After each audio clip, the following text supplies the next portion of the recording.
భారతదేశ స్వతంత్ర పోరాటంలో పాల్గొన్న వీరుల గురించి మనం చాలామంది గురించి విన్నాం. కానీ ఈయన స్వతంత్ర పోరాటంలో పాల్గొనడమే కాకుండా ఆ పోరాటం కోసం ఒక సైన్యాన్ని కూడా రెడీ చేశాడు. అంతేకాకుండా ప్రతి భారతీయుడు కూడా స్వతంత్ర పోరాటం కోసం ఒక సైనికుడై పోరాడాలి అని నినాదం కూడా ఇచ్చారు. ఆయన ఎవరో కాదు, మన సుభాష్ చంద్రబోస్ గారు.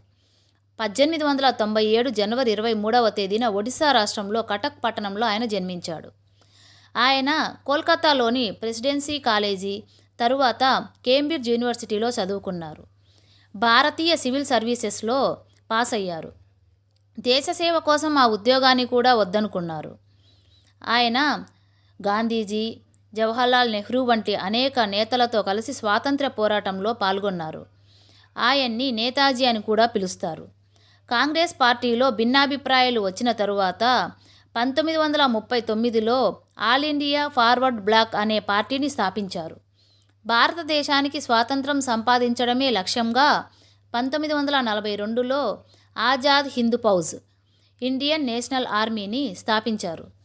ఆయన అప్పట్లో జర్మనీ, జపాన్ దేశాల సహాయంతో భారత స్వాతంత్రం కోసం పోరాడారు. 1945 ఆగస్టు 18న తైవాన్లో జరిగిన విమాన ప్రమాదంలో ఆయన మరణించాడని అధికారికంగా ప్రకటించారు. అయితే ఆయన మరణంపై ఇంకా అనేక అనుమానాలు కూడా ఉన్నాయి.